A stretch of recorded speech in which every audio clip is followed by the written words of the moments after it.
Okay, good morning again, class. Welcome to part 3, the final pajama video lecture on chapter 3 of your textbook, Thesis, Introduction and Conclusion.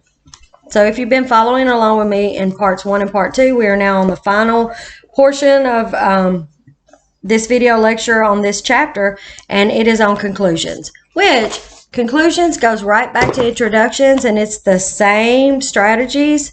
Most of them are the same strategies that you would use in introducing your topic, but you're expanding on it a little bit and putting sort of a little different kind of flair at the conclusion of your paper. So if you'll follow along with me on 3.3, page 98, I need you to highlight right conclusions that move beyond a summary of your paper.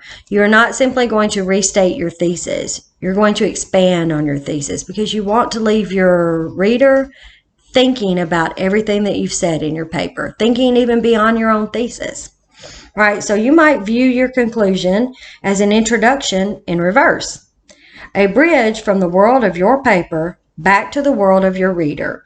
The simplest conclusion is a summary of the paper, but at this point, you should go beyond mere summary. That needs to be highlighted, bolded, asterisks all over it. Go beyond summary of your paper. Continue to highlight this particular whole paragraph right there on page 98. The whole thing is important to how to conclude your essay. You might begin with a summary, for example, and then extend it with a discussion of the paper's significance or its implications for future study, for choices that individuals might make, for policy, and so on. You could argue for a different policy about the way that the state of Tennessee controls its money and doles it out for free education to our citizens, right? You could make a claim that we need to revise our policies and how that we're doing that. So your paper says, and so on. Now I'm still right there in the middle of the first paragraph on page 98. It says you could urge readers to change an attitude or modify behavior. Certainly, you're under no obligation to discuss the broader significance of your work, and a summary alone will satisfy the formal requirement that your paper have an ending. But the conclusions of effective papers, think grade, your paper needs to be effective to get that grade, right?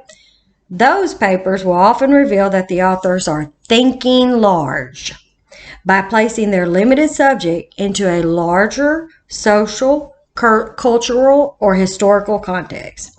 Go down to the very next paragraph, and this says 2 words of advice.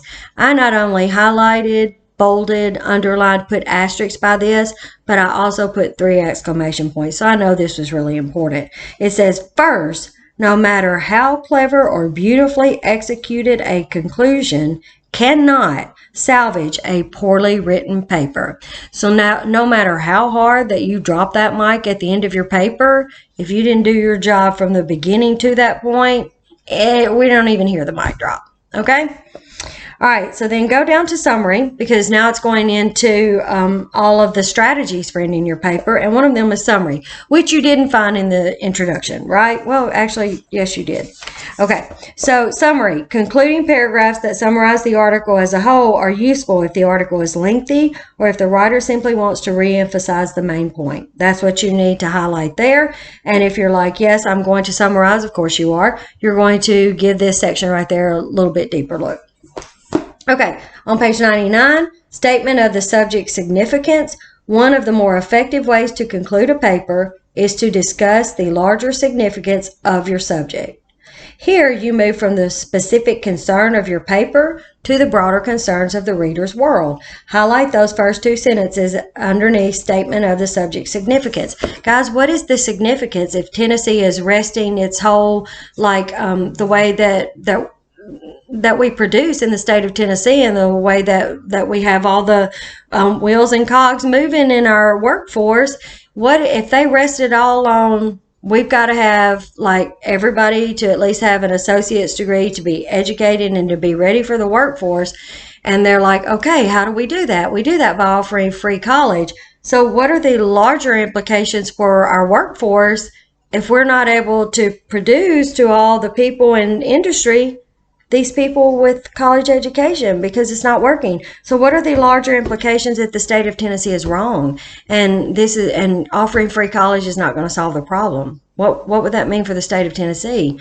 How are we going to fill those jobs with college educated people if we can't produce enough of them? That's something for you to think about. Okay, and then highlight the sentence at the bottom of that paragraph right there on page 99, but don't overwhelm your reader with the importance of your remarks. Keep your discussion focused. Turn over to page 100. Okay, excuse me. All right, I need you to highlight just these two sentences right here at the top of page 100, about 4 lines down. It says, ending the paper with a statement of the subject's significance is another way of saying the conclusions of this paper matter. If you have taken the trouble to write a good paper, the conclusions do matter, or they should. And then call for further research. This is the next strategy, and you should just highlight the very first paragraph there is what you need to know. So if you're calling for further research, which you may very well be doing in this single source essay, then you're going to need to refer back to this strategy for concluding your essay, and you will already have highlighted this part right here. Scientists and social scientists often end their papers with a review of what has been presented, as for instance in an experiment, and the ways in which the subject under consideration needs to be further explored.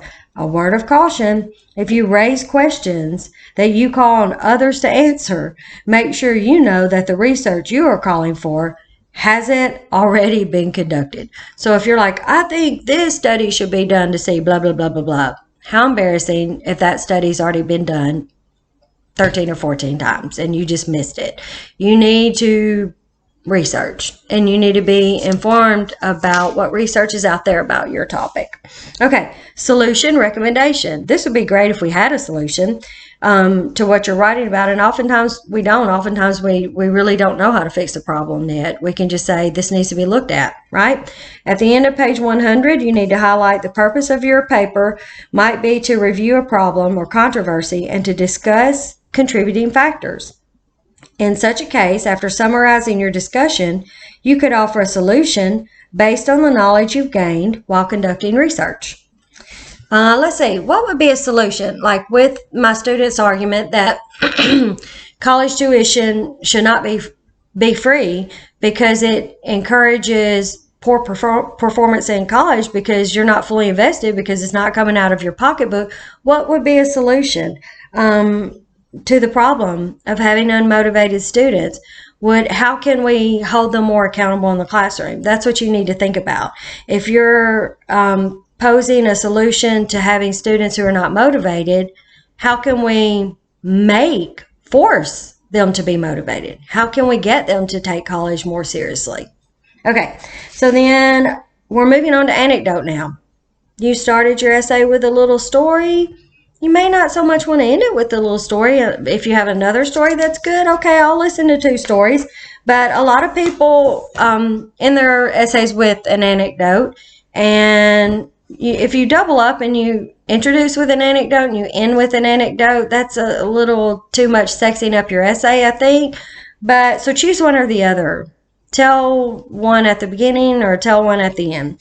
This section says that just highlight the first paragraph.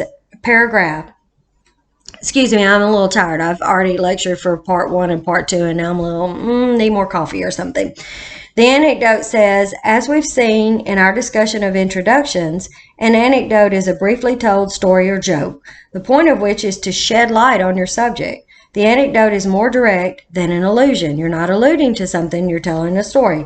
With an allusion, you merely refer to a story, such as, they give you an example, which I love. We would all love to go floating down the river like Huck. So that is an allusion.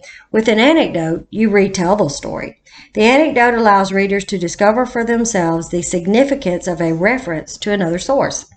An effort most readers enjoy because they get to exercise their creativity, which is why I love to bring anecdote into my persuasive essays. Okay, flip over onto page 102 and we're back to quotation, which you also saw in the introduction. You need to highlight the first section of this, the very first paragraph of this section. A favorite concluding device is the quotation. ending, guys, on those powerful words that maybe someone important to your topic has said, that can be very powerful in closing out your persuasive essay. So it says, a favorite concluding device is the quotation. The words of a famous person, an authority in the field on which you are writing, or simply someone in a position to know a great deal about the subject, which is ethos, right? By quoting another, you link your work to that person's work, thereby gaining authority and credibility. Ethos, ethos. Moving over to, so highlight, underline, bold it, refer back to it. If you're like, I want to quote somebody awesome at the end of my essay, then you're going to need to read this, and there's an example there that shows you how to do it well. Over on page 103, you have question. If you want to end your, and this is a strategy of mine, like I would start my persuasive essay with an anecdote, a story, and then I would always end them with a question to leave them thinking like, because she started with this great story, so I've left like a very vivid impression of something in their mind. I've given them something really vivid to attach to. I'll incorporate great details, maybe some dialogue, and then at the end, then I'll like with a question, so I'll leave them thinking about not only that story I told, but my argument in the middle. Okay, so if you want to do that, here's how you do it. Listen. It says, just as questions are useful for opening papers, they're useful for closing them.